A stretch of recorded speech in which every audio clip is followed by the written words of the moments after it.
Alright, what's up? Welcome to the biggest match in his Hartlepool career, without a shadow of a doubt.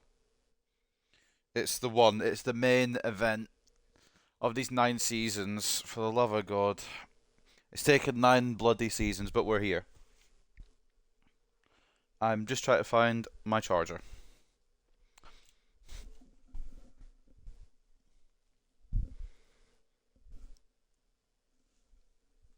I have found a charger, right.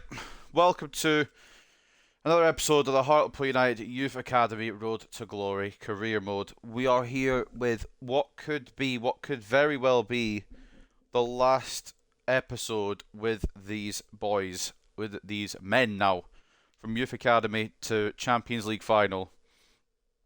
A long grind, but we're here. And we've got Bayer Leverkusen on tap today. So before we go in, we will take a look at the squad. We'll do a little squad report and show you the stats as well. So kicking off with it, it's glitched. Good start. We'll go back in. And these are the stats for Season 9. Luca Carpenter has been an absolute godsend this season, with Carlos Rodriguez having another injury to his ACL. It meant that we had no Carlos Rodriguez for the majority of the season. Thankfully, he's back for the Champions League final, and contrary to the stats that are on your screen, he will get a start. I don't care. That's my choice. If it goes wrong, that's on me. Luca Carpenter, 37 goals. Achille Blanchard, 27. Serrano, 24. Carlson, 24. Rodriguez, 12. 10 for Wilson as well. 8 for Ali. 7 for Partridge. 6 for Young. 5 for Maresca. 5 for Peters. 2 for Roberts. 2 for Diop. 2 for Johnson. 1 for Martin. And 1 for Bull. And in terms of assists, 33 assists for Blanchard. Top contributions combined.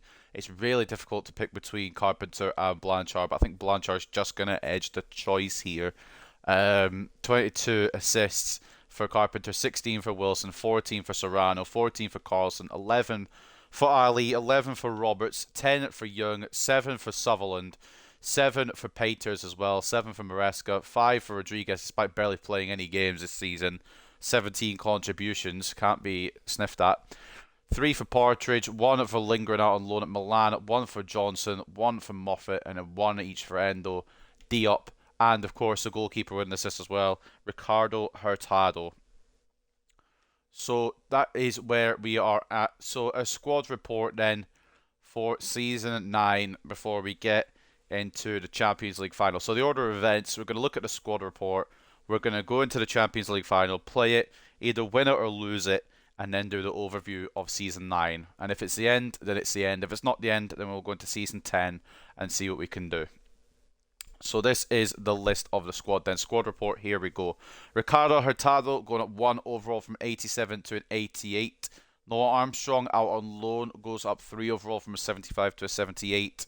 Louis Myers goes up 4 overall from a 74 to a 78. He's also out on loan. Wei Sheng-chi has gone up 1 from a 61 to a 62. We just bought him for an objective. Don't take any of his ratings into consideration. Nicholas Nielsen going up 1 from an 84 to an 85. Aidan Sutherland going up 1 from a 98 to a 91. Mikhail Peterson going up 4 from a 66 to a 70. Douglas Moffat remaining at an 84, but so bloody close to an 85 it seems. How close is he? 4 weeks off, so he's getting there. Very, very close to an 85 rated Douglas Moffat. Leonardo de Oliveira up 1 from an 87 to an 88. Ike Martin up 1 from an 86 to an 87. Sabello Onkosi out on loan goes up 3 from a 66 to a 69. Billy Bull goes up 1 from an 85 to an 86. Felix Chavez goes up 1 from an 84 to an 85.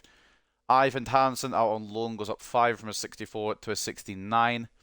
Christopher Olsen remains a 64. I'm kind of sad he's not growing on loan, to be honest, because it's quite fun to use in the few games we used him before we loaned him out.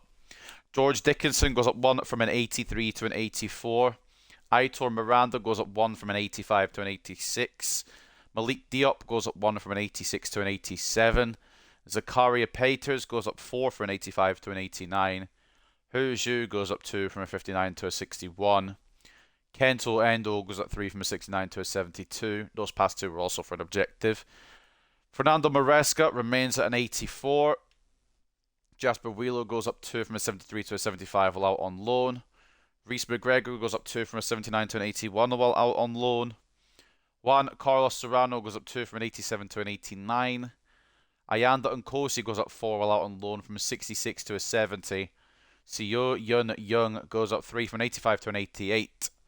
Duncan Wilson goes up 2 from an 86 to an 88. Unfortunately, will miss the Champions League final, which is a shame, really. Dislocated shoulder, ruling him out of that.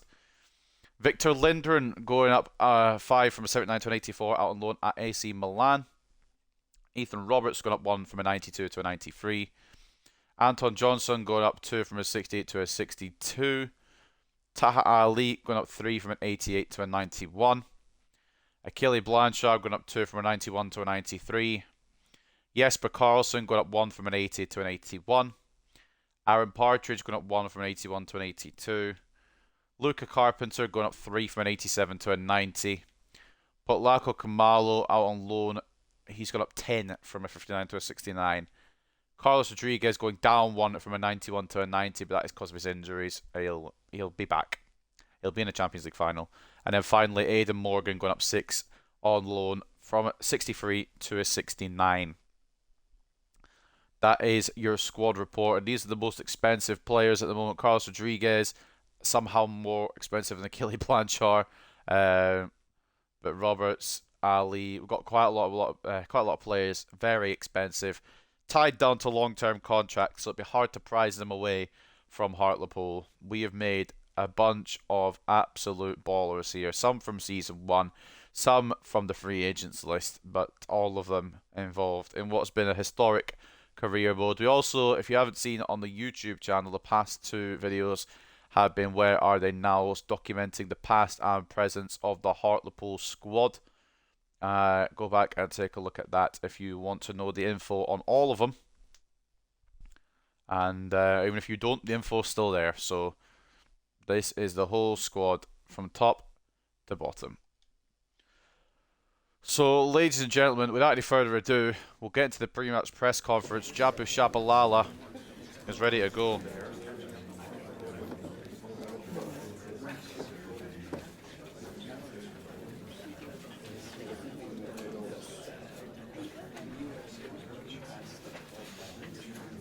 Are you boys going to do the double?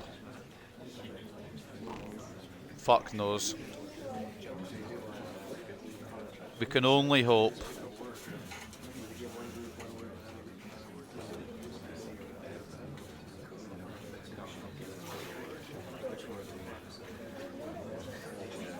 We want to make our fans happy. We want to make history here.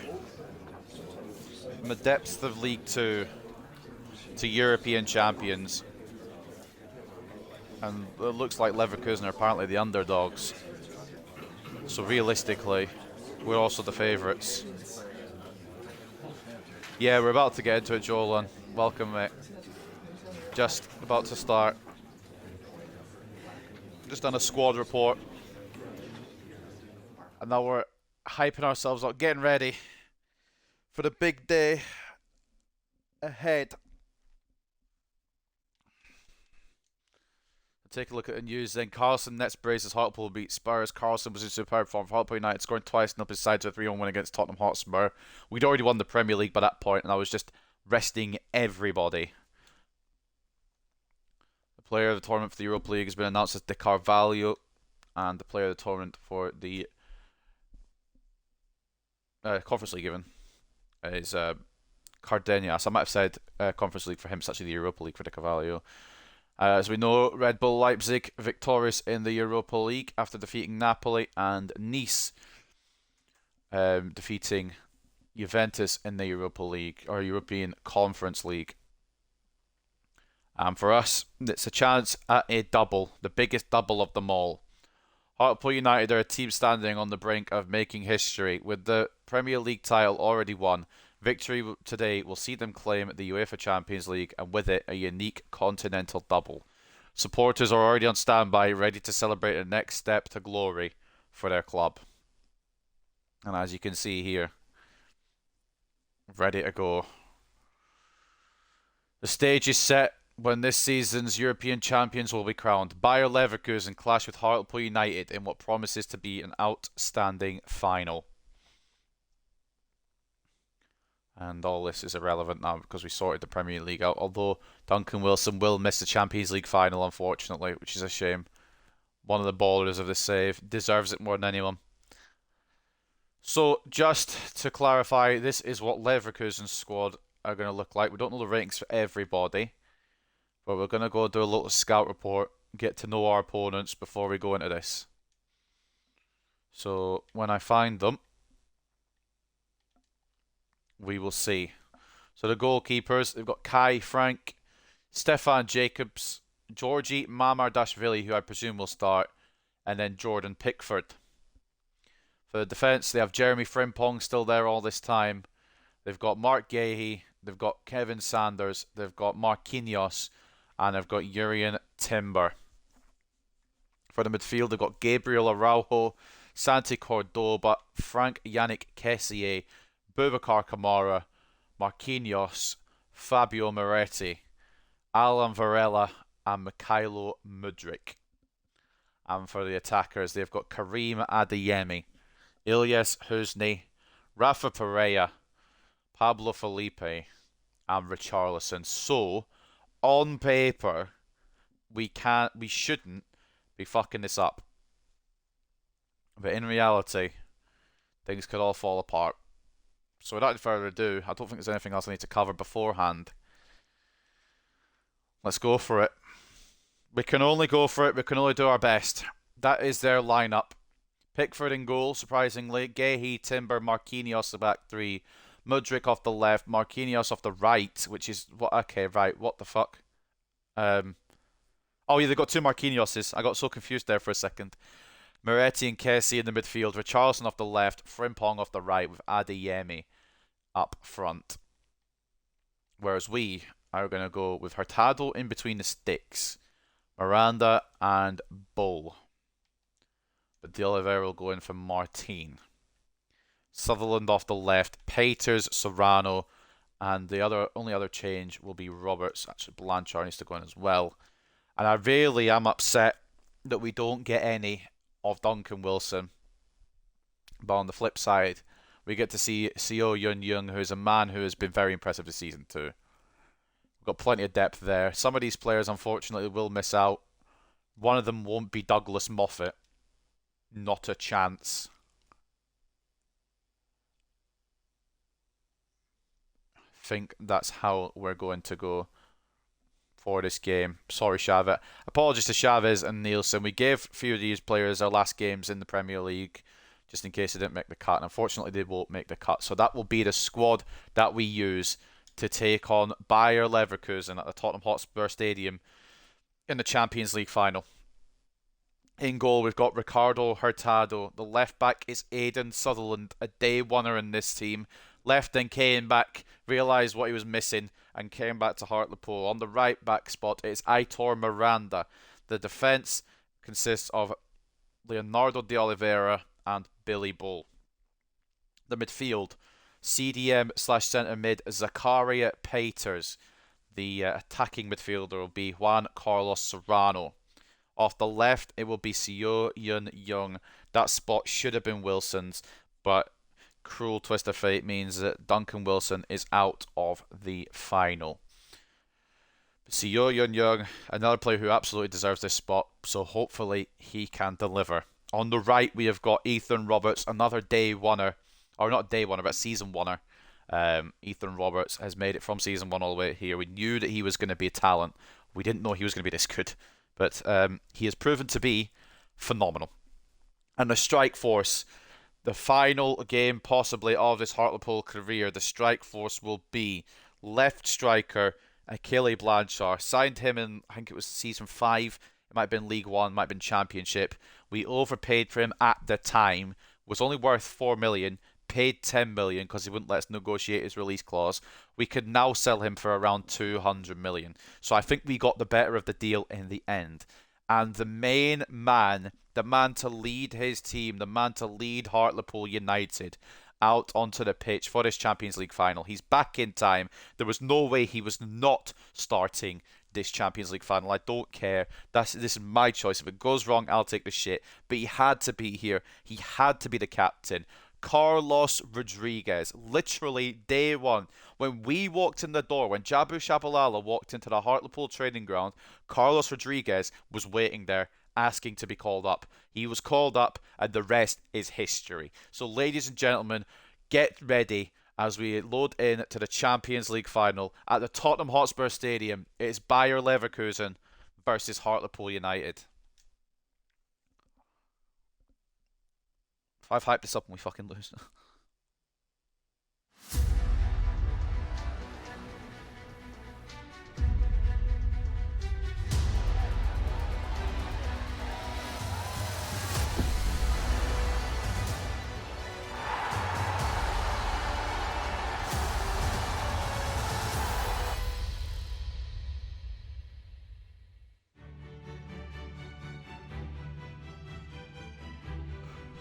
Oh god.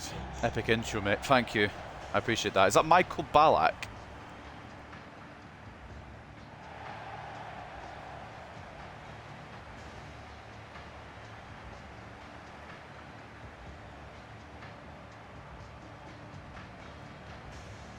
"90 minutes separate one of these teams from immortal glory in Europe." It could go 120, it could even go to penalties.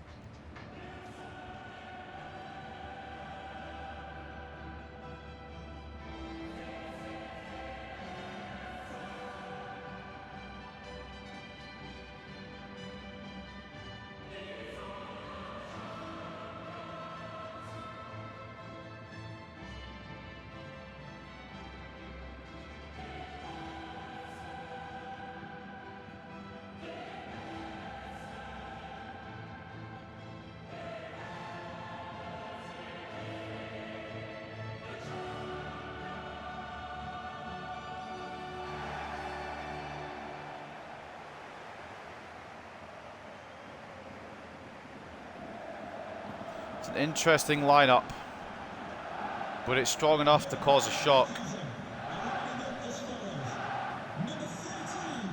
We can't be deterred here. We are the stronger side. This final is in our hands. And we're in the pouring down rain. We should be used to that. Both teams have travelled to London tonight, to the Tottenham Hotspur Stadium, for the Champions League final.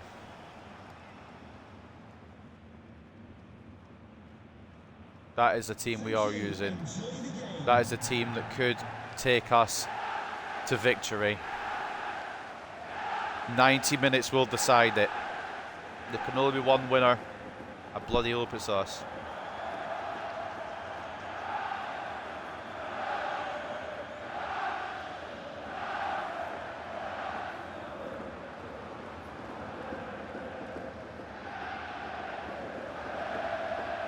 Who's kicking off the proceedings? It'll be Hartlepool, and the Champions League final is underway. Bayer Leverkusen of Germany versus Hartlepool of England, and it's poor out the gate from Hurtado, and that is an absolute nightmare start. What the fuck just happened there? How was that pass not gone to my right back? We couldn't have started in a worse way. I've aimed all the way to my right back and it's gone in between. Tried to commit a cross in the sheer panic. And Frimpong makes it 1-0 inside 2 minutes. It's a fucking disaster. Not the start that we were looking for. Which means we'll have to come from behind to be victorious in the Champions League. It's his first goal of the Champions League, Jeremy Frimpong. And it's come at the most important match of them all. Let's just calm down. Let's just relax a second here, boys. Leverkusen take the lead. Let's try that again. To the right back this time. It's not doing it again. Okay, thank God. I'm not going to try that again because it just doesn't want to look onto the right back. Not the start we wanted. I can tell you that. Tackle from Frimpong prevents Seo Yun-Young from making tracks down the left. Aidan Sutherland plays it back to Young. Be a difficult side to go down with Frimpong covering it. Sutherland is a Blanchard. Could it be an immediate equaliser? Serrano, Peters tries it from range. It was actually meant to go to Rodriguez, but it's just opted not to. And we've not started off well here, but Bayer Leverkusen give away possession for Young. Sorry, Serrano. Oh, I was going to say Frimpong for some reason. Forcing Pickford into action.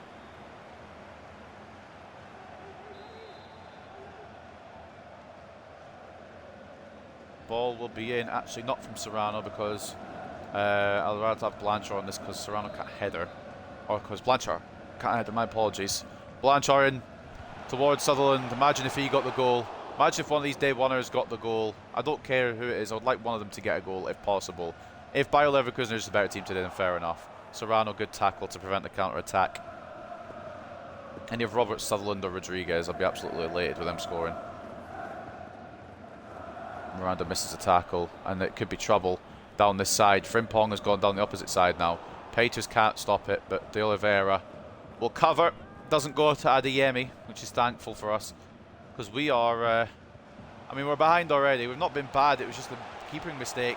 And now it could be an equaliser. Carlos Rodriguez, Pickford's off his line, but he reads it.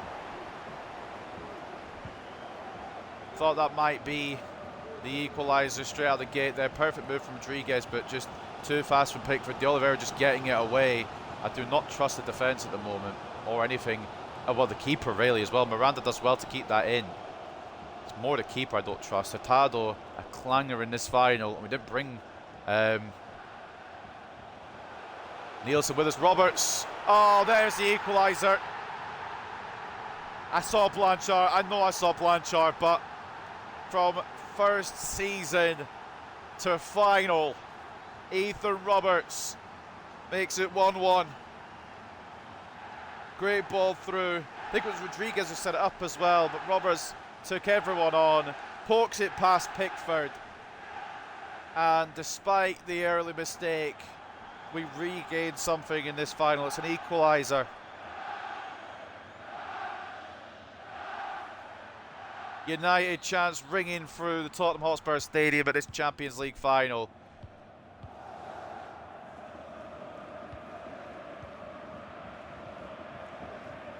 We've got a lot to do though yet. As you can see, Leverkusen are up for it.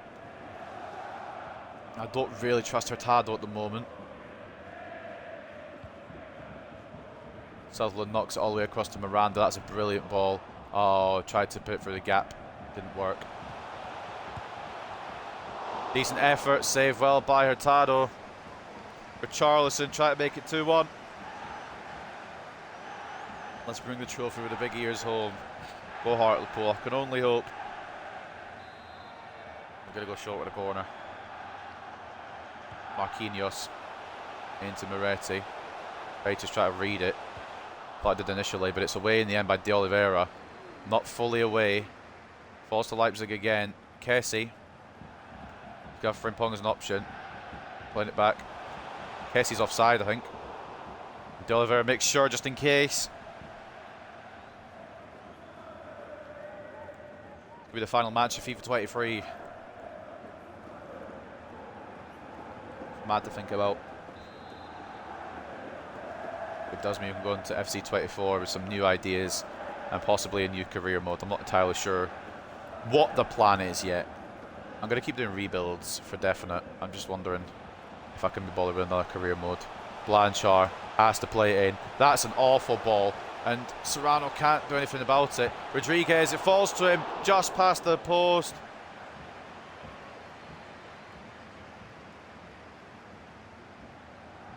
I thought Rodriguez had put us ahead there, millimeters away. At EFC 24 then. What about EAFC 24? I'm not sure what I'm going to do yet. I'm definitely going to do a rebuild still, though. But I don't know. I don't want to do another Youth Academy one.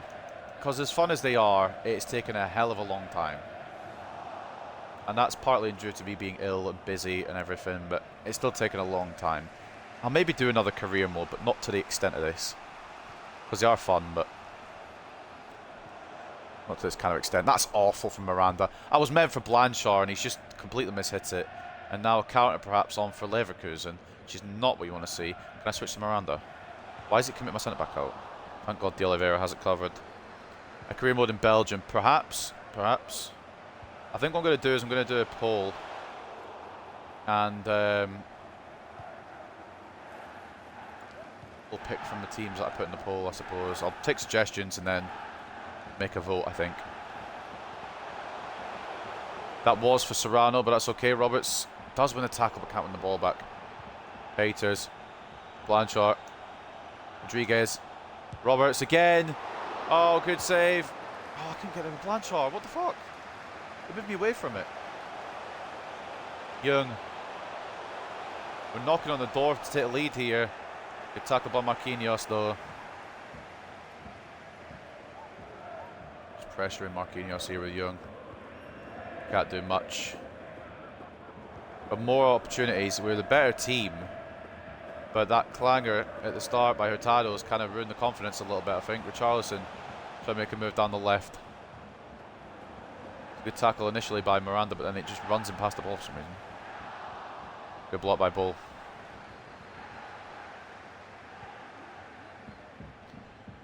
Billy Bloody Bull. If there was ever a man that deserved to start a Champions League final. I mean, he's quite a lot in this squad, hence why they're here, but you get what I mean. Rodriguez. Oh, just the wrong side of the post. I should have played it. The unselfish in me would have played it off to Serrano, but the selfish in me wanted to see a Rodriguez Champions League final goal. I should have passed that off 100%. Serrano was in perfect space. I've only got myself to blame if I fuck it up. I really want a Rodriguez goal though, but I won't go all out for it. I'll wait till we're in the lead if I have to. If we get in the lead. Sutherland. Now Blanchard. Rodriguez again. Need some help. Roberts is that help. Back to Rodriguez. It's not, it's Serrano who's mishit it. We're raining down chances on Pickford, but not a lot of them are on target.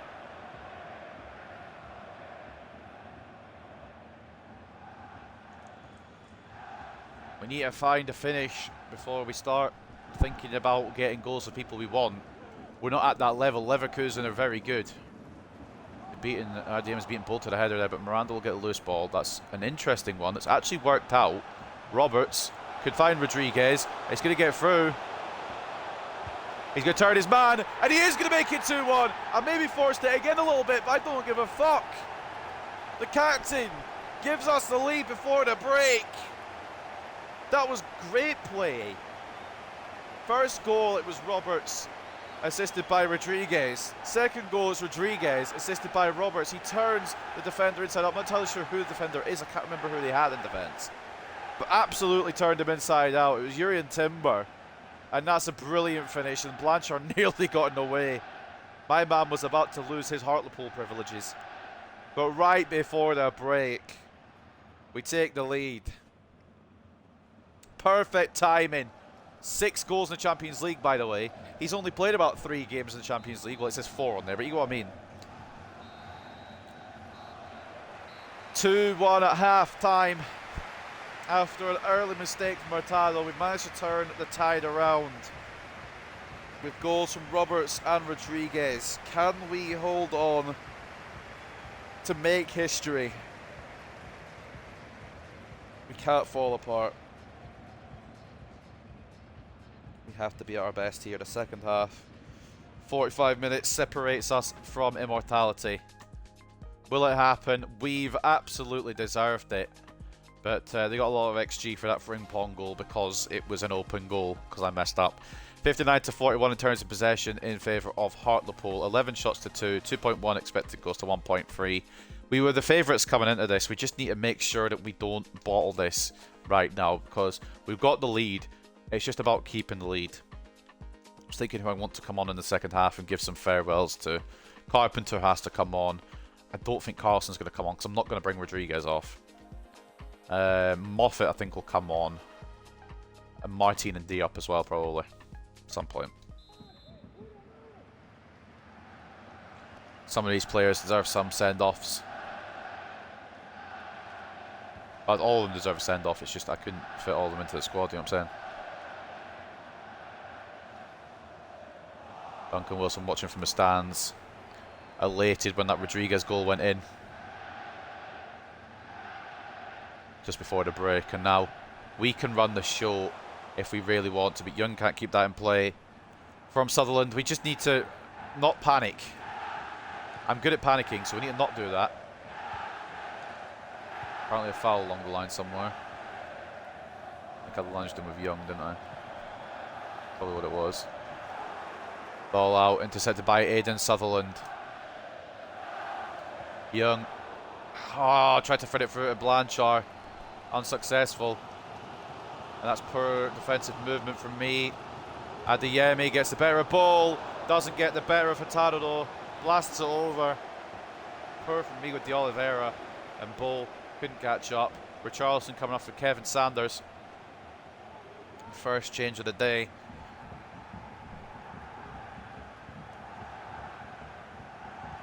We've just got to not fuck this up, and when I'm good at fucking up things, as good at fucking up things as I am, it's scary. It's a scary situation to be in.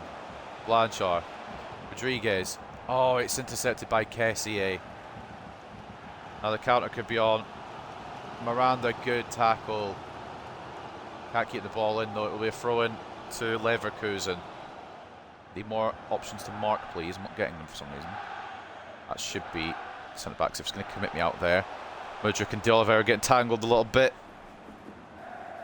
The throw-in will go to Hartlepool United. Billy Bull taking the throw despite Miranda being the one that did the animation. De Oliveira spots Young in space. There's a problem with playing a back three when we've got a free-flowing attack that we have. It's not going to stop a lot. Blanchard. Oh, tried to take it. I wanted to try to take it in and take a shot on, but it was a good tackle.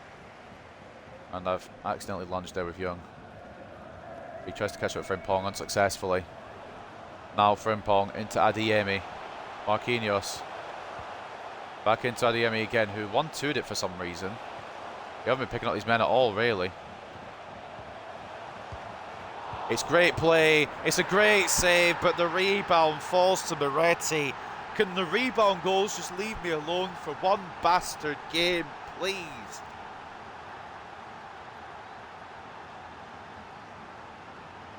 Can I just go one game without conceding the rebound goal? It's great play from Leverkusen in the build-up. Hurtado saves the initial shot, but Moretti is right there on hand with a very smart finish, to be fair, to make it 2-2. They don't deserve it. That play was good though, I'll give him that. That passing play had me on fucking strings. And they've got the equaliser with just under half an hour to go. We're going to make some changes momentarily. To see if we can go off this attack. Why isn't Young made the run there? Referee. Got to be a yellow card. I don't know why Young didn't make the move when I wanted him to, but it's okay. He's very mentioned to clear my throat. Jurrien Timber booked for that challenge, correctly so.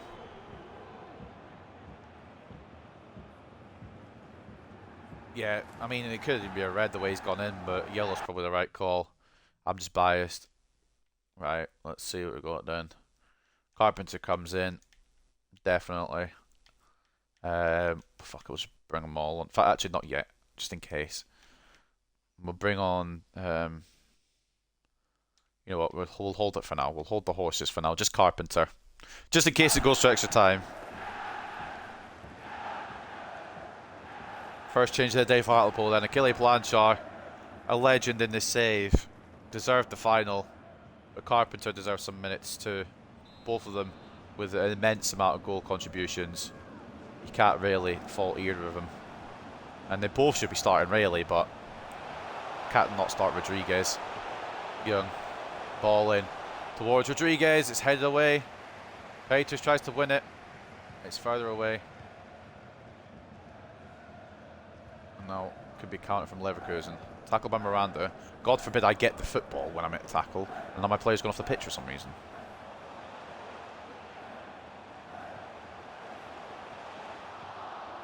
Play it through. They get it through. Thankfully, it's offside, but another attempt where I try to tackle the player and the game says, nah. Marquinhos off of Kamara. I'm wondering if they're going to go more defensive here. Actually, no, that's the centre-back Marquinhos, isn't it? They're probably going to put Kamara at centre-back. Or they're going to switch to a back four, perhaps. Either way, changes have been made on the Leverkusen side of things. Young, Carpenter, can he do it? Play it across. Why is it taking 3 business days to make that pass? Tried to play it across to Rodriguez. He's just not done it. Carpenter this time is going to take it on himself. Back to Carpenter. Serrano. Serrano! What an important player he's been from midfield this season. Another one to add to the collection. 25 goals from the cam. You can't ask for more, can you? You really can't. A scrappy goal, but one we deserve. And maybe one hand on that Champions League trophy. If also Serrano, who has an accurate shot more than any other. And now I'm going to make the changes I was going to make initially. I wanted to have a lead before we did it. But we're going to bring on some other players for their last appearances in Hartlepool shirts. So let's do that before the kickoff goes. We're going to bring on Maresca. We're going to bring on Diop. We're going to bring on Moffat. And I'm not sure whether to go with Ali or Martin. I think I'll go with Martin because Roberts has been really good today. So Martin comes on as well. Quadruple substitution. Send off for some of these players in the Champions League final. 20 minutes to hold on.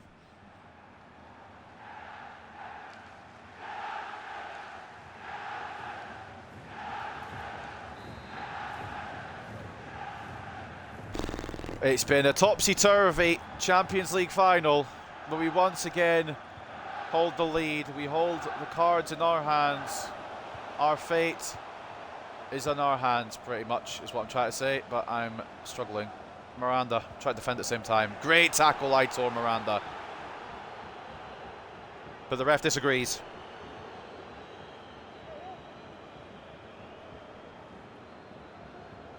You're quite confident with the FIFA shenanigans, it's possible to equalise in the last minutes. That's why I'm just hoping and wishing and praying. I've made the changes now, it's too late. But they are good players, they're all good players that are coming on, so it's not like we're losing much quality. Although Diop gets the header, get it away. Counter perhaps. Carpenter. We could counter here. Oh, that's not... I've tried to cut in and it's just not done the animation that I wanted.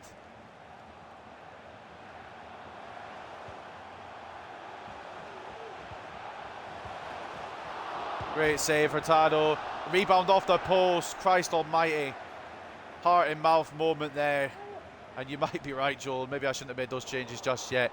Oh, the passing's not working either. Yeah, it's going to be an equaliser at some point.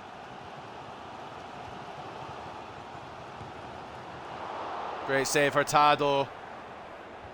I probably got a little too cocky too early. Maybe we should have waited to have a 2-goal lead if we were ever going to get one. I wanted to give some players some send-offs, and now Rodriguez able to take his whole team on himself if he has to. He will if he has to. He will if he has to! Carlos Rodriguez seals the deal! A brace from the number 9, the captain, contributes once again. He's been through his fair share of shit this save. 2 ACL injuries in 2 consecutive seasons. But he's going to get the Champions League that he and this Hartlepool United team deserve. There's only a miracle now that could stop us from getting our destiny. Jabu in the pouring down rain is applauding. Carlos Rodriguez, can he be the one, or will he be the one? Is he the one to secure this for us? I bloody hope so. What a player, what a man. 2 ACL injuries, and I don't think he's actually changed them at all. I think he's got better. Decent effort, ball through. I think Adeyemi might have been offside. He wasn't. It's a good save from Hurtado.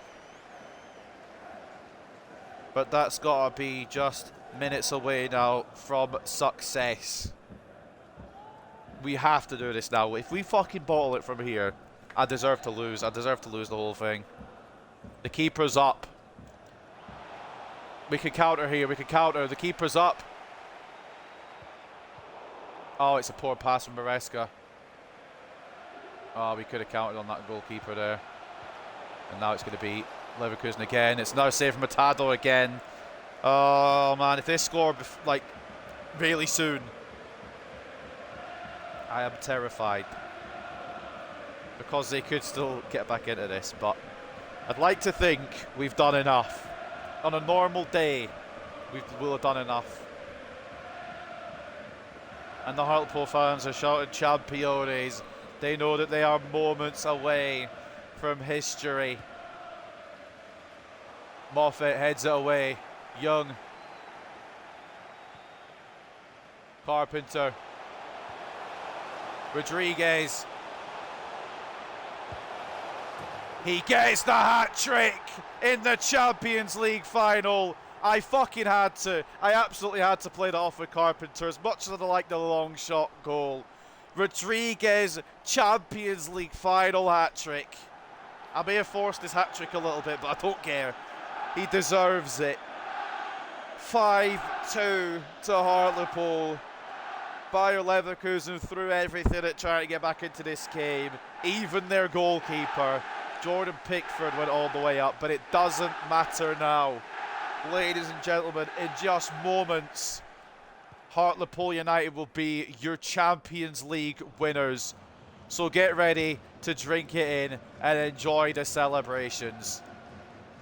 The best striker in the world, Carlos Rodriguez, has put a hat-trick past Leverkusen in the Champions League final. Martin will cover that and clear that all the way to Young. He'll try and knock us back to Sutherland if I can win it. We'll just, it's actually Moffat. We'll just hold on to it now. Moffat tried to knock it off, but it's tackled by Marquinhos. They may get one more opportunity here to just spoil the party a little bit. It won't matter. Martin and his Champions League victory. Ladies and gentlemen, the Hartlepool United Youth Academy save is complete. We have gone from League 2, the depths of League 2, the very bottom, to the very top. And it's the day one himself, Carlos Rodriguez, who bags a hat-trick in the Champions League final. And it'll be the day one himself to lift it. The players walking up onto the stand. Have you ever seen a more deserving bunch of players to win the biggest prize there is? I can tell you wholeheartedly, I have not. Carlos Rodriguez comes to the forefront and will just soak in the celebrations of a Hartlepool United Champions League. History has been made. It may have come a little later than I would have liked, but we have won the Champions League. We have completed Hartlepool United.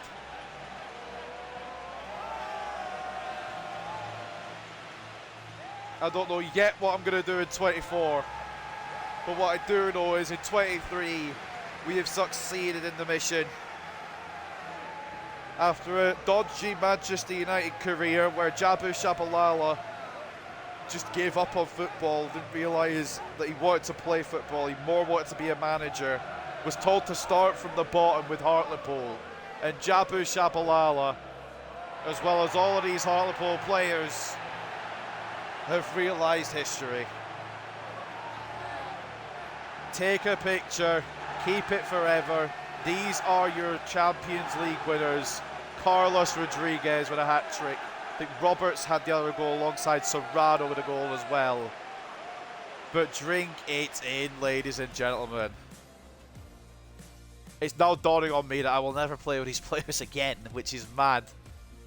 But what a way to end it. What a way to end this series. 55-45 in terms of possession, 15 shots to 10. 3.6 expected goals to 3.3 in favour of Bayer Leverkusen. which is fair enough. They did threaten, but defensively and the keeper in the end, after the early clanger, Hurtado did make up for it. So we'll let him off with a warning there because we won the bastard Champions League. Carlos Rodriguez, man of the match, written in the stars. I maybe forced the hat-trick a little bit, but still written in the stars for him. 3 goals and an assist and an 8.8 rating. Seo Yun Young as well with an 8.2. Definitely filled in the shoes of Duncan Wilson. Whether he wanted him to or not, he did brilliant. And a goal and an assist as well from Ethan Roberts, 7.9. Sutherland, 7.7. Hurtado, 7.4. Goal and a 7.4 as well from Serrano. And the 3 assists off the bench from Carpenter to secure Champions League glory. As for Leverkusen, their best player, Jeremy Frimpong with a goal and a 7.9. The early one that I accidentally gave to them. Moretti with the other goal and a 7.9. And the assist coming from Richarlison with a 6.7. Looking at Hurtado's save percentage as well. 8 shots, 6 saves, 2 conceded. And for Jordan Pickford, he won't want to know, but we're going to show anyway. This is a wrong team.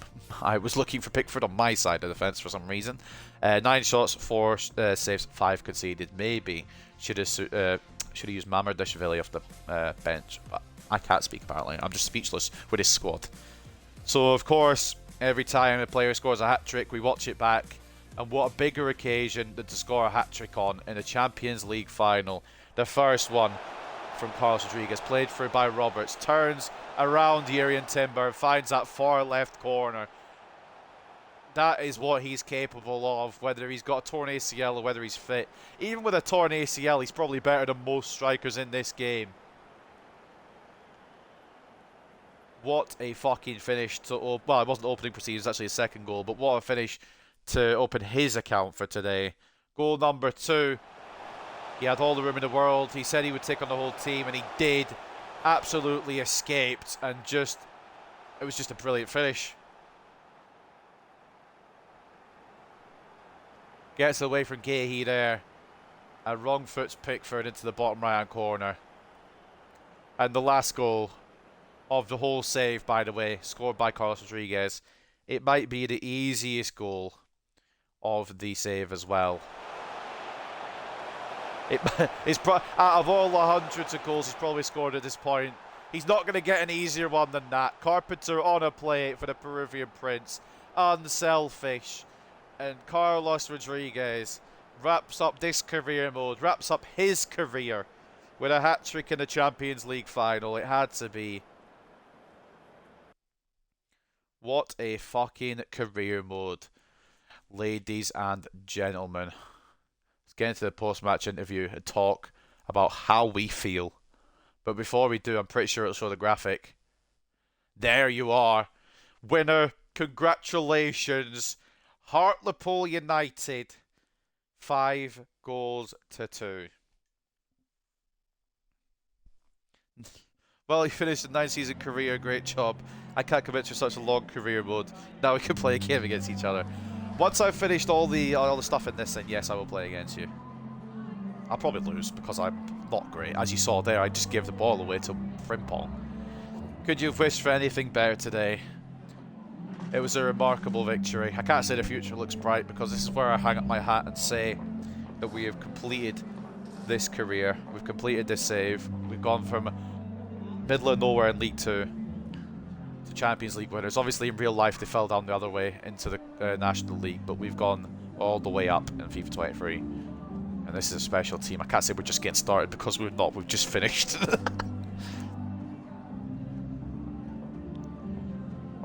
Oh man, Rodriguez definitely gets his plaudits, definitely gets his moment, his hat-trick to secure the deal. And Rodriguez just loves to play. Coming back from 2 ACL injuries to score a hat-trick in a Champions League final, you must be off your fucking rocker. You must be out of your damn mind. And of course, we do have the Euros coming up. I'm not going to play them. I don't really care about the Euros, but there you go. Based on the team's performance in the competition, the club has received additional funds. This will allow us to increase the transfer budget allocated to you for the coming season. And, well, it's time to wrap it all up. Go through all the leagues like I usually do. We'll go a bit further. There's the final scout report of Mariano Martinez. We're doing a where are they now, and for some reason his report didn't come up, but there it is now. And we've scouted Rojas and Ramon Alonso to get their official ratings because for whatever reason they didn't come up. But Mariano Martinez now 77. As we continue down the line, Ramon Alonso now at 71. Didn't really grow from when we sold him. And in the end, the other one, Mateo Rojas, ended on a 70 at Cercle Bruges. We've also switched Johnson to a striker. I'm wondering if it'll make him any better. It does make him a bit better. It doesn't matter to us now, but for him, for his sake, goes up 5 overall, or 2 overall now, 5 in total to 65. But ladies and gents, I'm going to save this here so I don't lose the fucking save.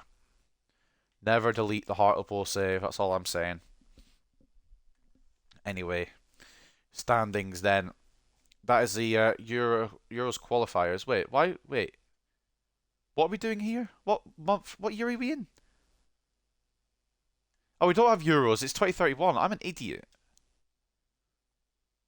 We don't have any games. I'm just an absolute brain-dead idiot. Fair enough. Well, there you go. 2031, of course we don't have any fucking international competitions. We're going to stop it here before it's too late. And we're going to look through everything. So, if you wanted to come here and just watch the Champions League final, fair play. We've done it. And we've completed a save. If you're here to the very end to see what everyone else done as well, then stick around and find out. Hartlepool United double up. They've rewritten the history books at Hartlepool United. Chabalala's team have lifted both the Premier League and the UEFA Champions League to complete a double. It's been a dramatic climax to a remarkable campaign, and Hartlepool United supporters are already wondering if there might be more to come from their boys. Not under my tenure, I'll tell you that much. And for whatever reason, Blanchard's standing with the trophy, but we know it's Rodriguez. And it was the Tottenham Hotspur Stadium that played host to an astonishingly powerful display from Hartlepool United, who emerged victorious over Bayer Leverkusen with a 5-2 win, and saw Rodriguez leading the celebrations after the final whistle.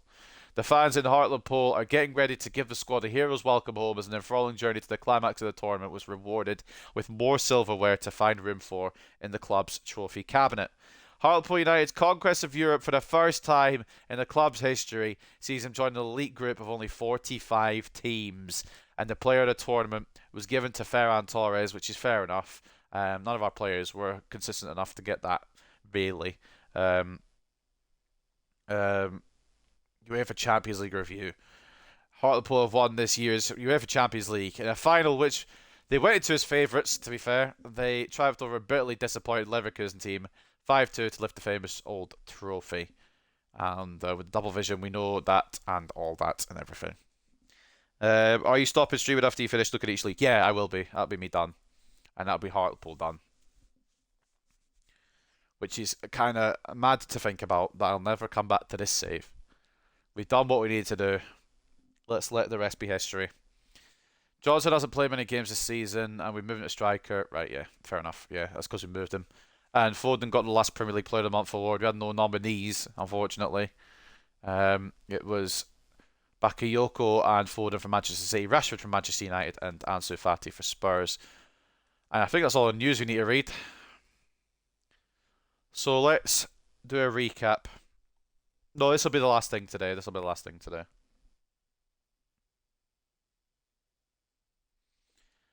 Taking a look then at the Premier League.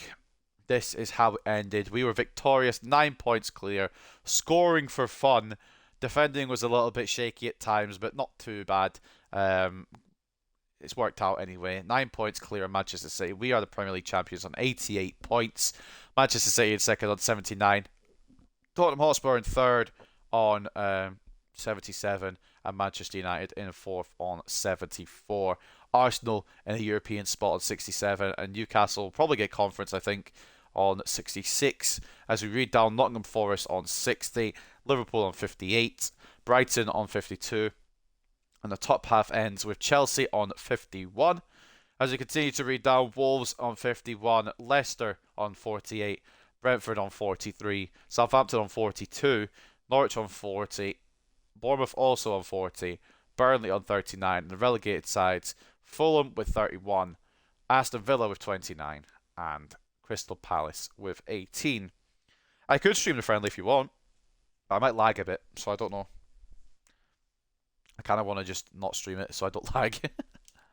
I have the best chance then. But maybe, I don't know. I'll see. FA Cup was as follows. Liverpool defeated Arsenal on penalties in the end on that one. After a 3-3 draw, it was 4-3 on penalties to Liverpool. As we continue to look back at where we finished in competitions, we got knocked out in the quarterfinals, or the round 16, I should say, to Manchester United. The path for Liverpool to winning the FA Cup, they defeated Crystal Palace. Oh yeah, we got a 9-1, didn't we? I forgot about that. 9-1 against Walsall. Forgot about that. I was a rotated team as well. And we bashed Spurs, apparently. I completely forgot about that too. Liverpool drew with Shrewsbury and then won in a replay for round 4. Round 5, they beat Hull 2-0. Round 6, they beat Watford on penalties. Christ, they went close a couple of times. They beat Newcastle on penalties as well in the semi-finals. And then they won on penalties against Arsenal as well. 3 straight penalty shootouts for Liverpool, but they do win the FA Cup. The Carabao Cup was won by Bournemouth over Nottingham Forest, 2-1. I do not remember where we got knocked out. Probably quite early, because I didn't really care. We beat Everton, then we lost to Leicester. I want to say Newcastle. We lost to Newcastle quite considerably. And the winners, who were the winners again? Bournemouth. How did their Carabao Cup journey go? Were they in round 2? They weren't. So they started in round 3, where they beat Manchester City on penalties to kick off their run. Fair enough. They then beat, who did they beat in the 4th round? Millwall 3-1. In the quarterfinals, they beat Preston 4-0. Fucking hell. Not to mention, by the way, that Peterborough beat Man United on penalties. They got to a semi-final. Bournemouth beat them in, destroyed them in. And then Nottingham Forest lost to Bournemouth in the final. In the American Challenge Cup, I believe that was the pre-season tournament. We didn't really care, so we finished 5th. The UEFA Super Cup was won by Napoli, the Europa League winners of last year, beating the Champions League winners of last year, Borussia Dortmund 2-1. The Champions League this year was won by us. Oh yes, flex that on the screen. 5-2 over Bayer Leverkusen. We looked unstoppable throughout most of the tournament, and it proved it in the final. Beautiful, beautiful end to a fantastic career mode series. In the group stage, we defeated all of our opponents, 6 out of 6 in the group stage.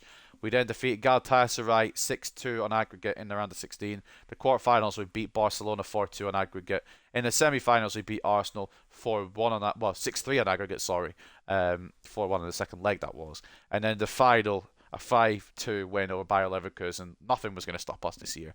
And if it had, I deserved to have been sacked, to be honest. In the Europa League, it was won by Leipzig 2-1 over Napoli. Taking a look at their run to the Europa League title. Were they grouped or were they in the preliminaries? I think they were in the preliminary round, weren't they? They fell down from the Champions League, where they beat Malmo 4-3 on aggregate.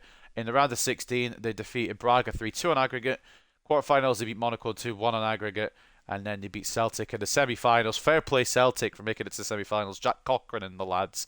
3-1, or 4-1 on aggregate in the end, sorry. And 2-1 in the final over Napoli to lift that famous trophy. And the Conference League was won by Nice over Juventus. We already knew that. But taking a look at their path to the final, I can't remember if they started in the group or if they fell from above as well. They went undefeated in Group D. And then in the round of 16... they defeated Molde 4-3 on aggregate. In the quarterfinals, it's funny how Man City are down here and still didn't win the bloody tournament, by the way. They beat PSV 4-3 on aggregate. They beat Midtjylland 4-2 on aggregate. That's a hell of a match between City and Juventus, though. And then in the final, Nice beat Juventus 2-1. And in the Euros, we're top of our group. We're probably going to qualify. I'm not really too bothered. We probably won't do the Euros. Because it's 2032 and we're only in 2031. I'm not going to sim a whole season just to do the Euros. I only took the England job just so I could see if there's any like regens I could sign. So let's do my favourite thing personally. To take a look at every other league in the game. I'm not even being sarcastic, I really enjoyed this, but before this, I'm going to take a drink of water because my voice is going a little bit as it is.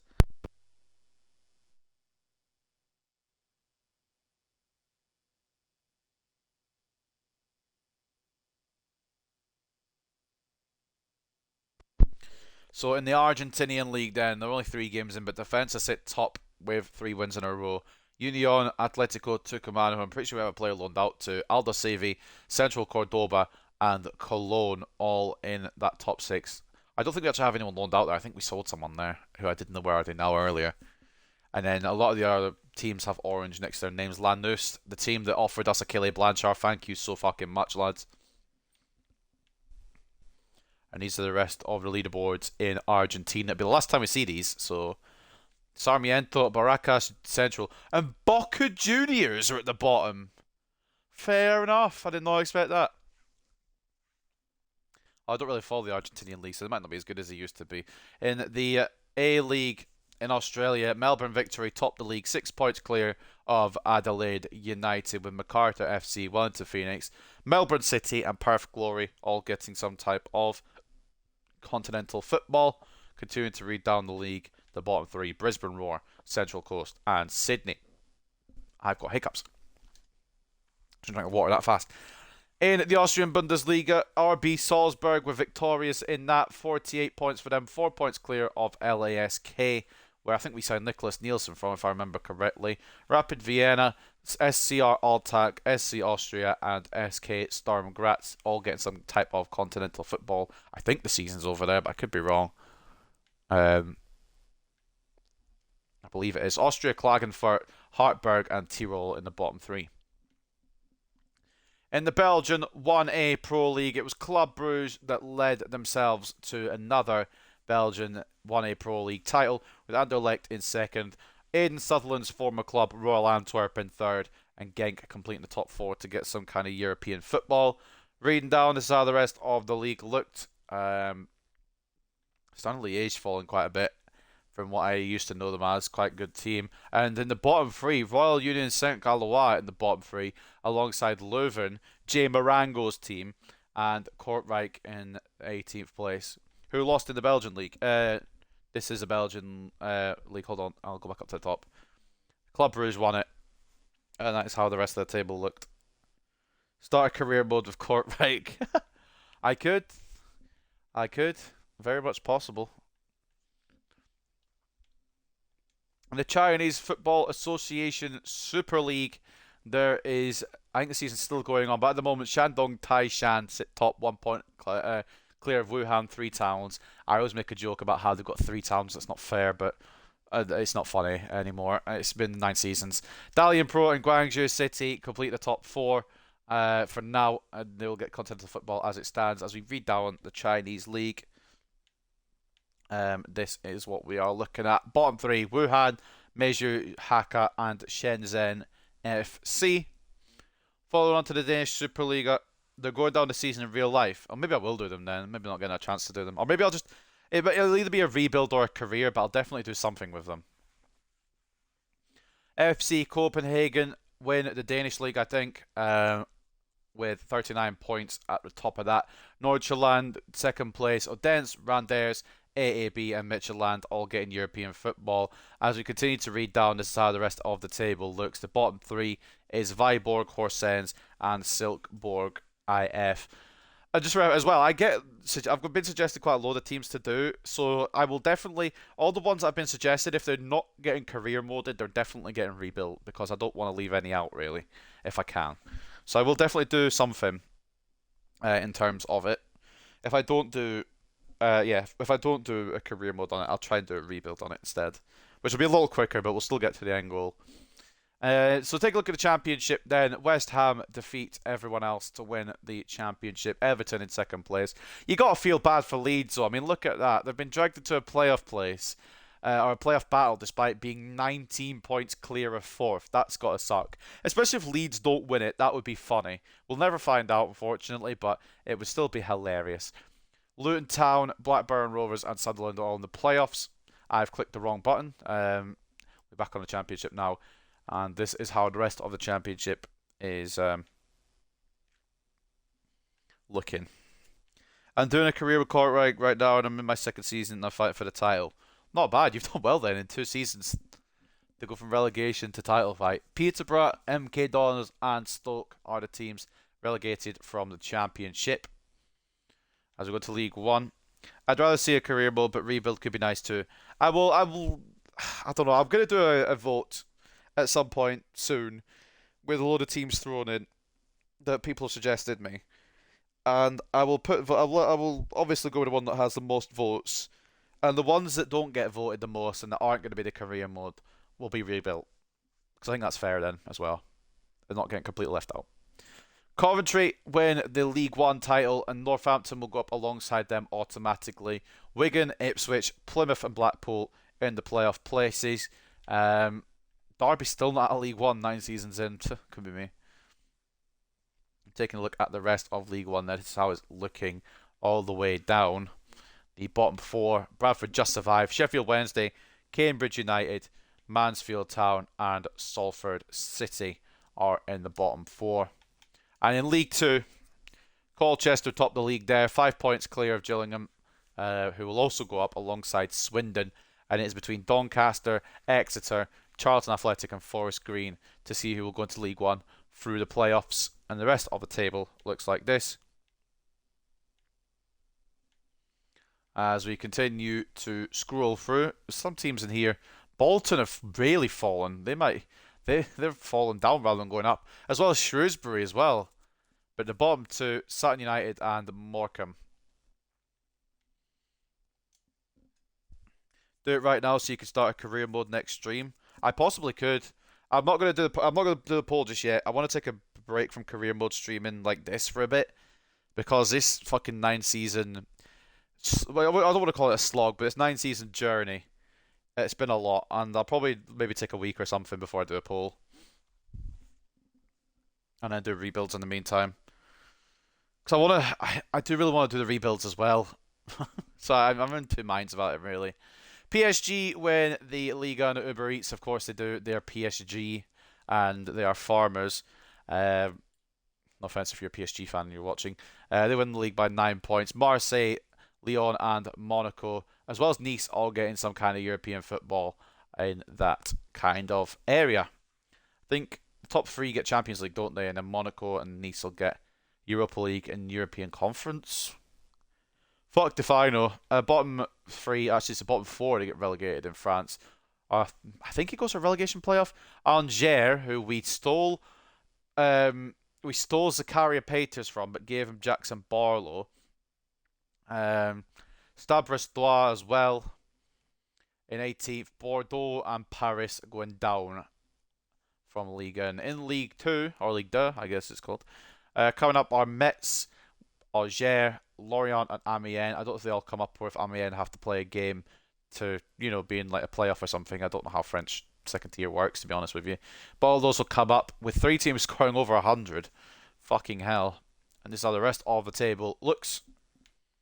You could do something like play the away games and sim the home matches for some realism. I could do. That's actually not a bad idea. The bottom 3 in the second league of France is Stade, Lavallois, Quevilly-Rouen, and Niort.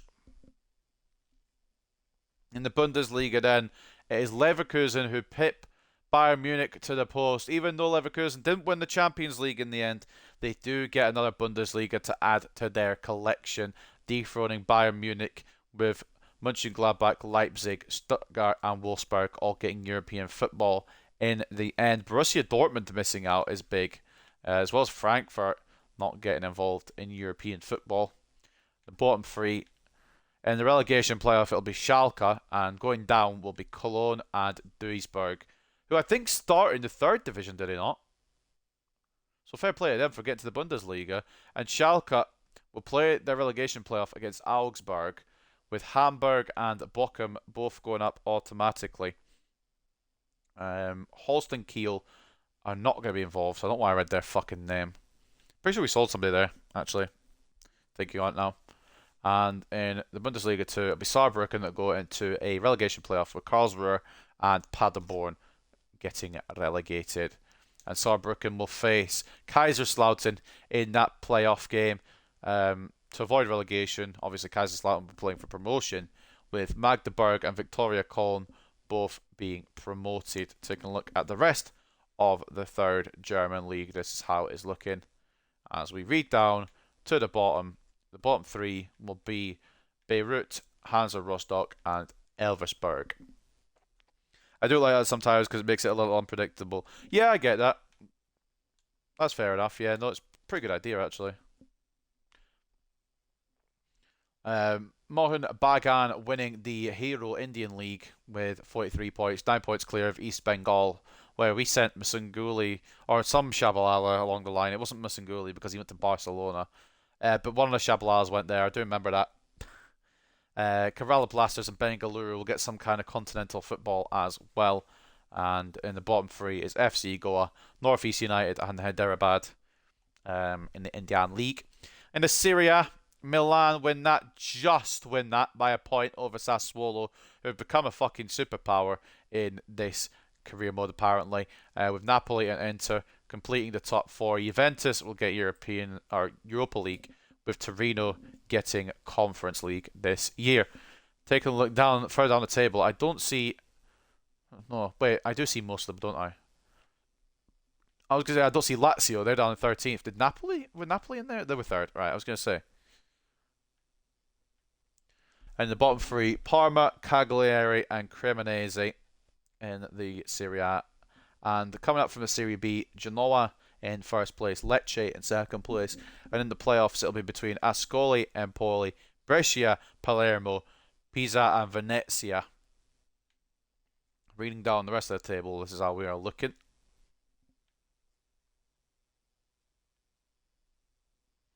Ternana, fucking hell, Juan Carlos Serrado's former club struggling now without him. Of course they are. While he's scoring in a Champions League final. Südtirol, Cosenza, and Cittadella, the bottom three in the Serie B. In the Eredivisie, it is AZ Alkmaar who win that 8 points clear of Ajax, with PSV and Feyenoord getting European football along the way as well. Continuing to read down, this is how we are looking.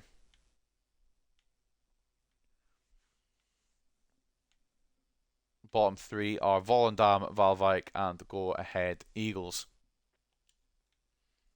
And then in the Elite Syrian, they're not finished the season by a long shot, I don't think, but Molde sit top, undefeated on 28 points. Bodo Glimt and Vålerenga Football are in the European spots, but like I said, they're only halfway through their season. But this is how the table is looking halfway through the season in Norway, with the bottom three, as it stands, being Sandefjord, Kristiansund, and Sarpsborg 08. And I'm about to sneeze, so bear with me.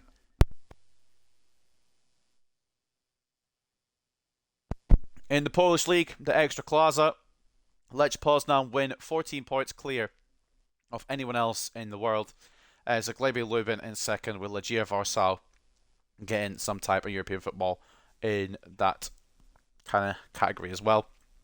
And the rest of these teams look like this. There's a plenty of teams now that I recognise where we've actually sold players too.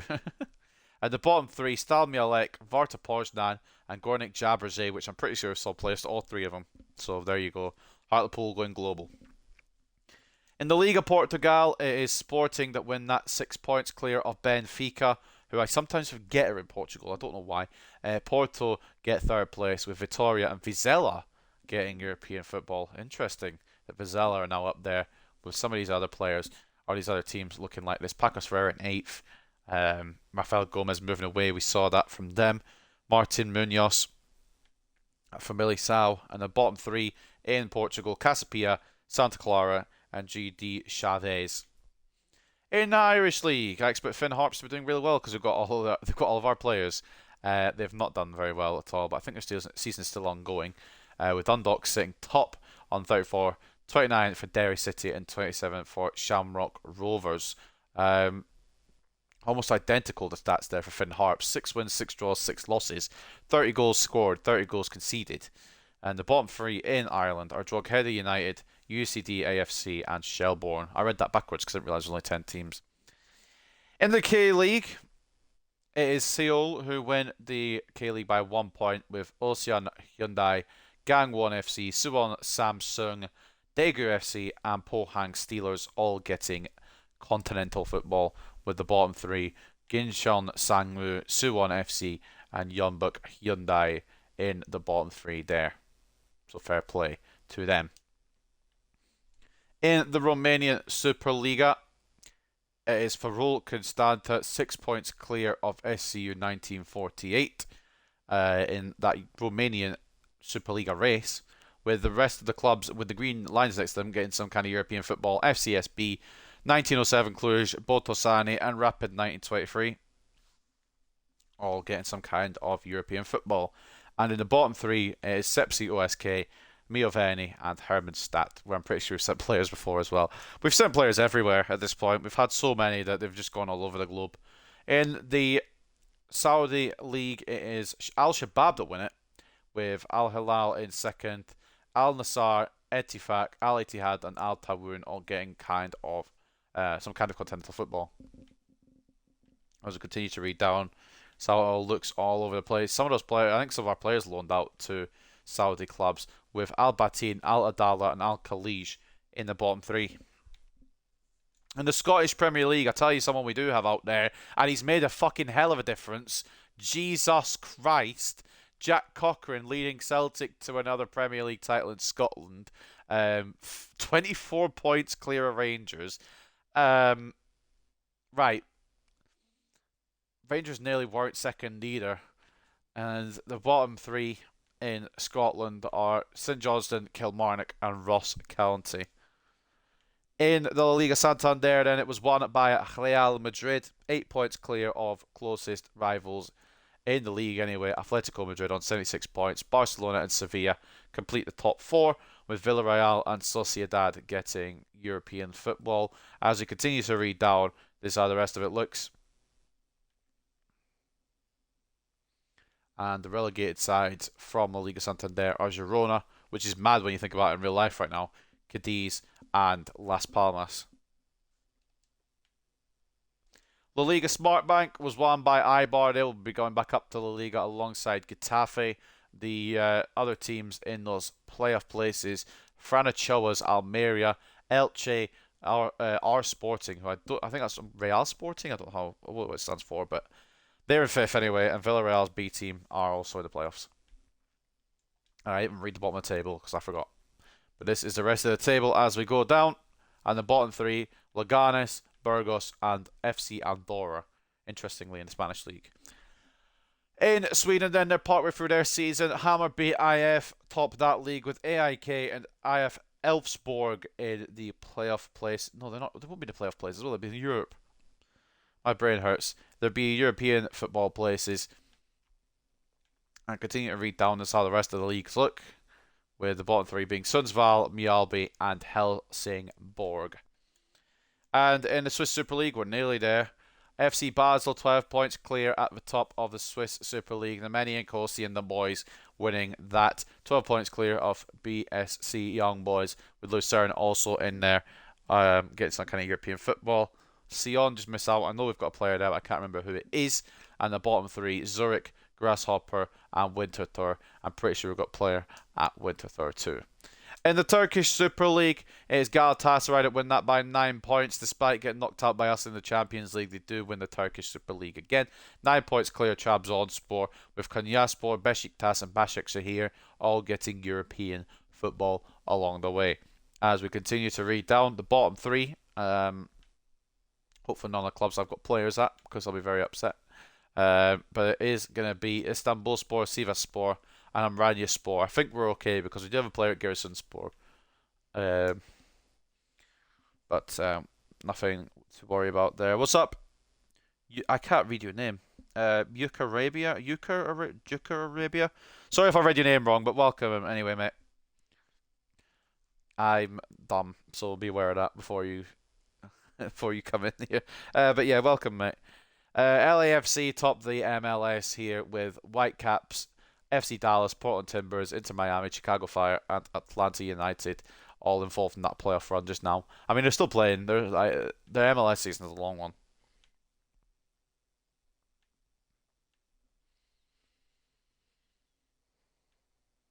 And as we continue to read down in America, the bottom three, I think there's 28 teams in there. So there's Cincinnati, Nashville, and Philadelphia in the bottom three as it stands. And I think that's all the competitions. So before we go, and before we call it a day here, player stats. Carpenter's a top scorer in the Euros qualifiers. You'd love to see that.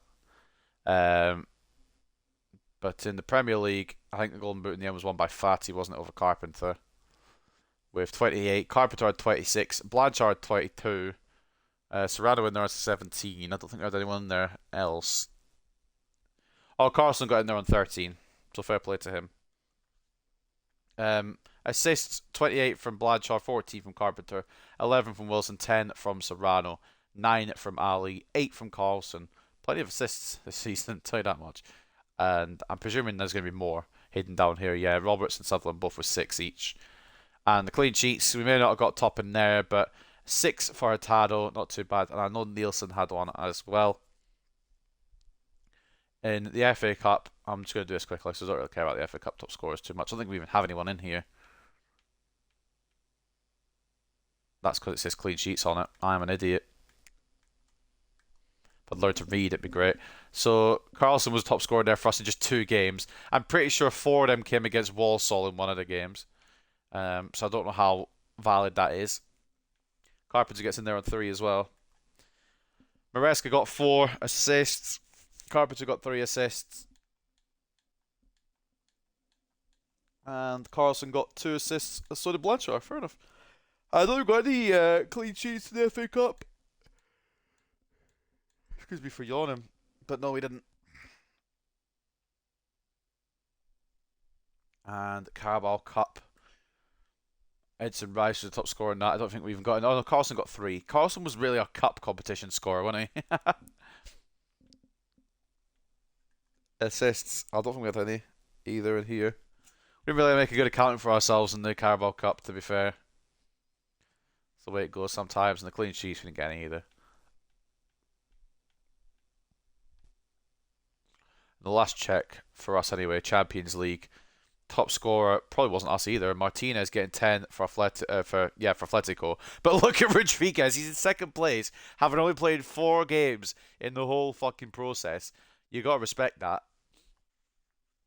Serrano in there on 7. Carpenter in there on 7 as well.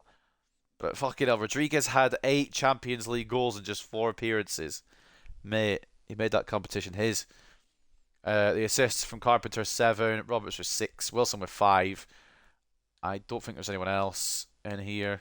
I always say that, and there's someone that pops up at the bottom. There you go. Serrano, Carlson, and Blanchard all getting 3. And then clean sheets. Hurtado got 2. Our former player as well, Higgins, got 2. But I don't think Nielsen got any. Maybe he got 1. I don't know. Fuck the final. And then I'm not going to read any more other than this, but we're just going to quickly scroll over the Europa League and the Conference League, and you can see. So that's the top scorers in the Europa League, top assists, and top clean sheets. And then in the Conference League, top clean sheets, top assists, top goals. There you go. Who's this Allen kid, by the way? 13 goals in 10 games. Fair enough. But also, we're going to go and finish it off by going through the career of the man himself, Jabu Shabalala, and then that will be Hartlepool complete. So, Jabu Shabalala, overall, it's a bit of a mixed match everywhere all over this screen. 1 club, 4 league titles. Yeah, we won every fucking title on the way up here. We didn't win a domestic cup, which don't like to talk about, alright? We won the Champions League. The biggest win was against Walsall because they were just shit. And the biggest loss was way back when, in Season 1, I think that was, maybe Season 2, against Northampton 8-1. But we've had a couple of 8-1s, but I don't really want to talk about that either. Record transfer fee, 85 million. And the total earnings this season. Wait. Oh, that'd be my wage. Total earnings 6 million. Millionaire now, Jabu Shabalala. So let's take a look then. Season 1. Finished mid-table. We didn't do that. Round the 16 stage. We didn't do that. We got to the first round replay. And we got to round 1 of the Carabao Cup. We didn't even get out of our group of the Papa John's Trophy. And as you read down here, no Manager of the Month awards. No Manager of the Year awards. We didn't pay anybody for a transfer, and our record transfer fee was Crawford, who's probably long retired now. We finished 22nd, and the record is abysmal. 14 wins, 7 draws, 32 losses, and a lot of goals everywhere, which didn't change throughout the whole series, to be fair. In Season 2, Club Hartlepool United, fight for promotion. We didn't do that. We weren't very good to start with. Round the 16 stage, we didn't do that either. Round 1 replay in the FA Cup, round 1 in the Carabao Cup. Second round, the Papa John's Trophy, you know. We got out of our group. No Manager of the Month award, no Manager of the Year award. Didn't buy anyone again. Also, I think we bought a free agent, actually. Maybe we bought somebody. And our record transfer fee was Amera, who was 730,000. We finished 16th, so battling for the promotion we did not do. And it was a bit better. It just wasn't great. 18 wins, 13 draws, 23 losses. For Season 3, this was the year we finally got out of the bastard League 2. Win the league title was the objective. We did do that. Did we reach around the 16th stage of the FA Cup? No, we didn't. Round 1 replay again. The round 1 of the Carabao Cup. We won the league though. Papa John's Trophy round 2 again. No Manager of the Month award. No Manager of the Year award despite winning the league. Ramon Alonso for 2.2 million was our record transfer fee paid. And we got 27.7 million back at that point for Aidan Sutherland. Back when he was way too good to be keeping around. We won the league anyway. First place. And with that one, won 28, drew 11, lost 15.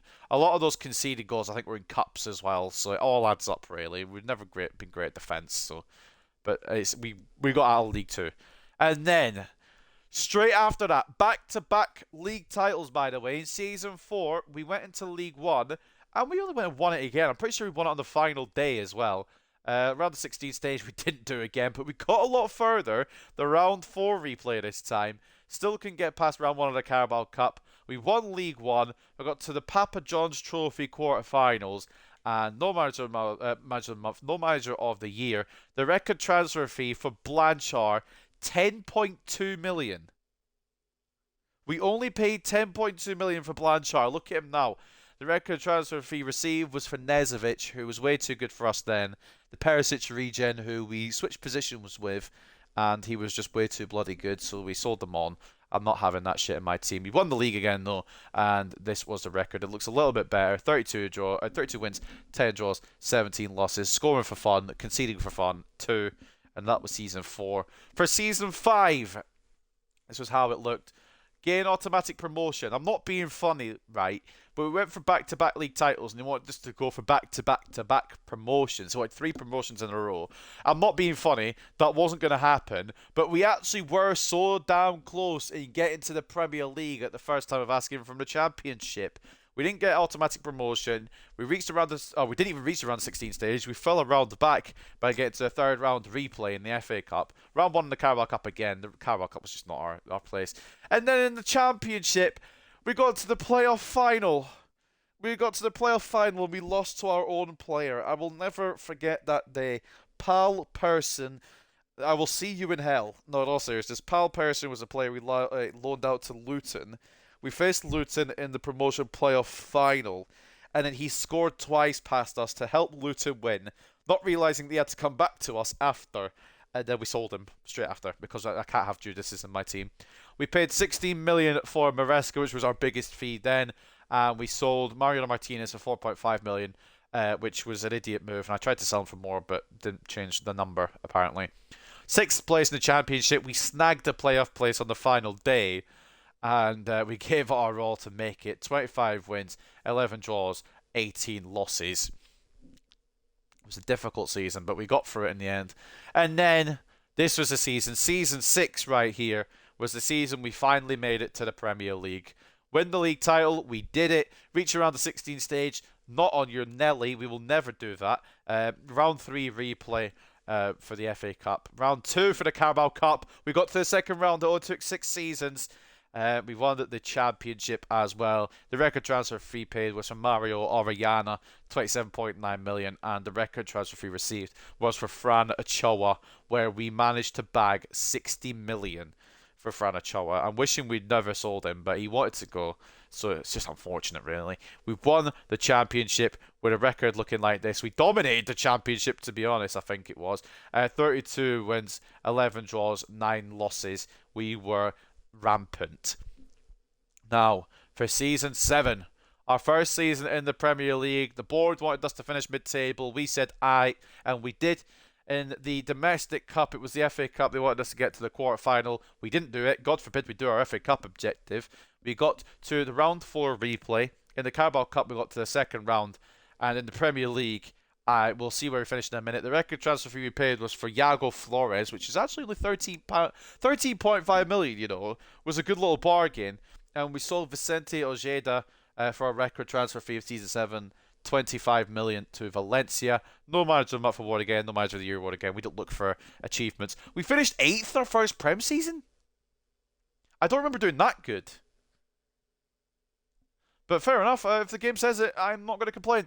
20 wins, 7 draws, 18 losses, about as many goals conceded as we scored. But for our first Premier League season, that's not bad at all. For season 8 then, Hartlepool United, of course, finished in a Champions League place. We did. We were so damn close to the Premier League title on only our second Premier League season, just losing out to Spurs.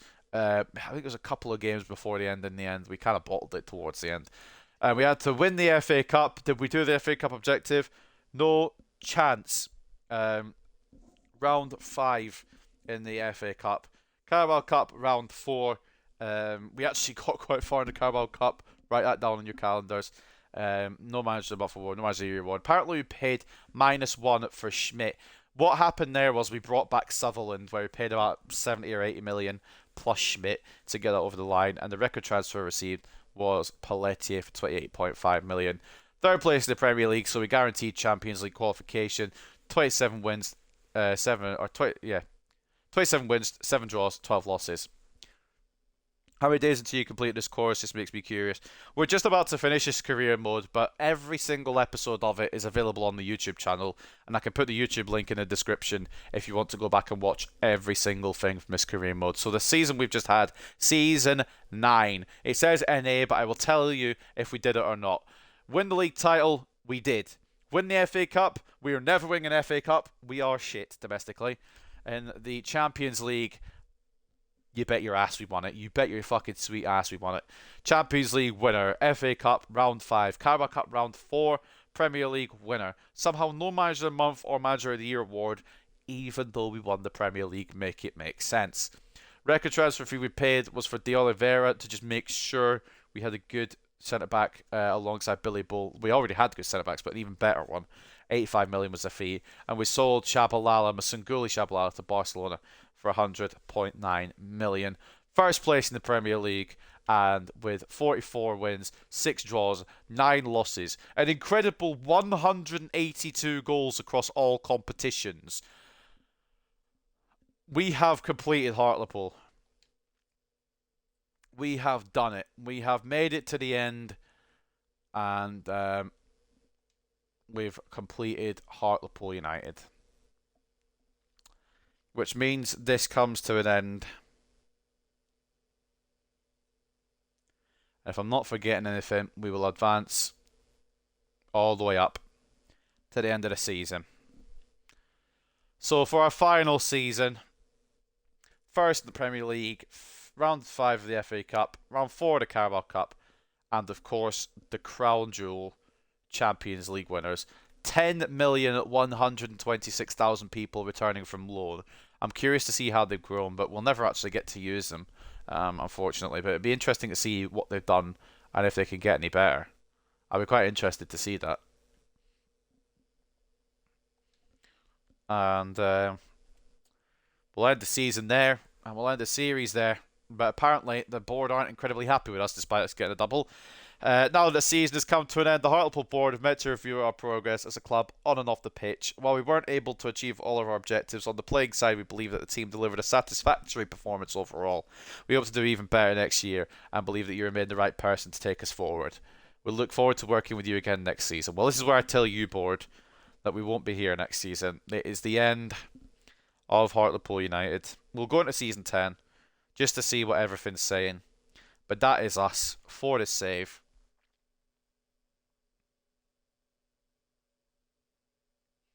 Happy fucking days.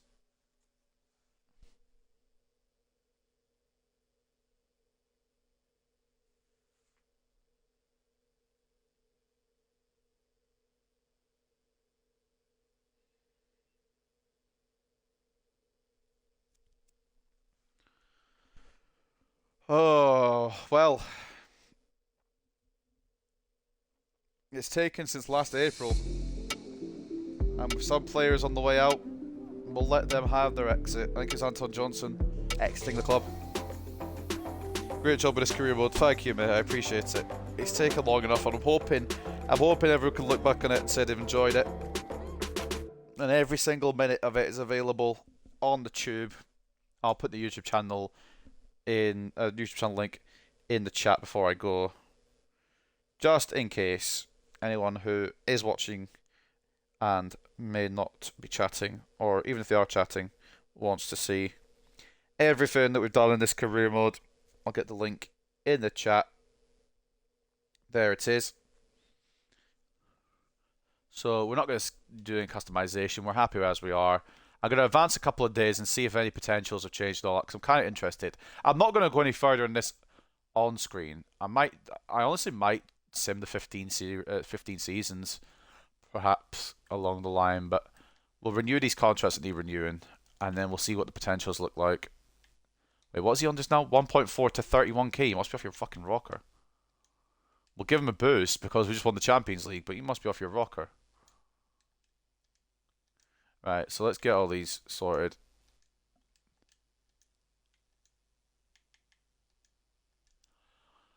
Let's have a look at what we've got then. There's still some decent potential in here.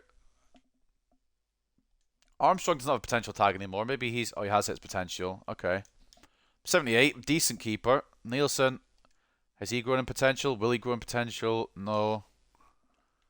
Louis Myers, he's got a bit more to give. Put his position into work. Ricardo Hurtado, will he grow in anymore? Nah, he's reached his peak. Aidan Sutherland surely has a bit more room to grow. Nah, he doesn't. Potential's maxed out in 91, which is fair enough. Fair enough. Douglas Moffat been approached by PSG. Ain't no way anyone's going from here. Mikhail Peterson, still an exciting prospect. Still a very good young player, but we'll never get to see how that pans out, unfortunately. Felix Chavez approached by Leverkusen. He won't go any further here. He's maxed out at 85. Billy Bolson, I really want to have more potential, but I don't think he will. He's maxed out at 86. But he will be 87 in 32 weeks, which ain't too bad.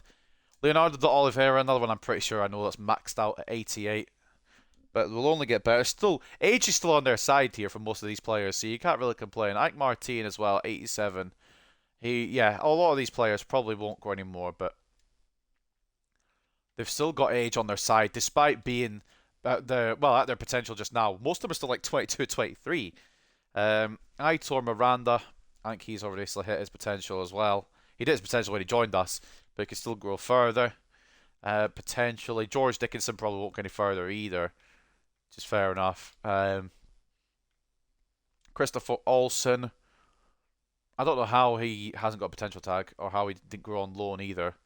Maybe he's just not that good. Who knows? Ivan Hansen still showing great potential. Try and get the best out of him. Zakaria Peters, one of the world's best, now at 90 overall. Still room to grow as a DM, wherever you want to fucking play him, actually, to be honest. He's actually not half bad at the old shooting either, if necessary. Malik Diop, does he have any more potential to grow? Nah, 87 is his max. And to be honest, 87 is a lot further than I expected.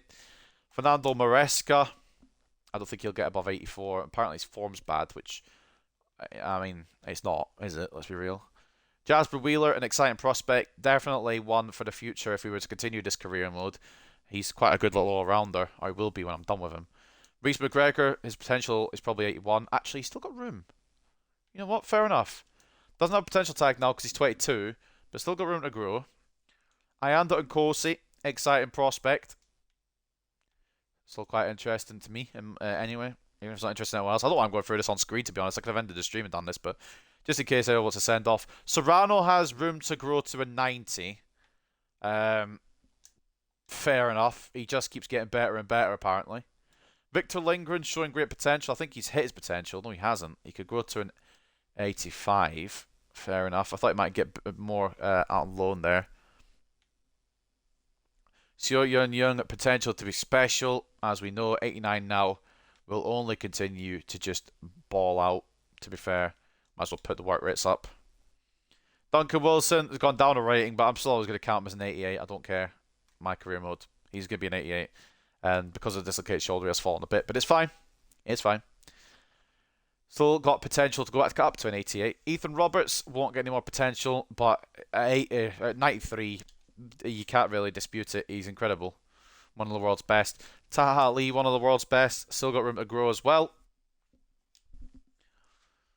Aaron Partridge, exciting prospect, now at 83. Probably won't ever succeed here because now Rodriguez is back. He won't get the look in. Kamala showing great potential. Grew quite a lot on his loan. So put him on a poacher plan.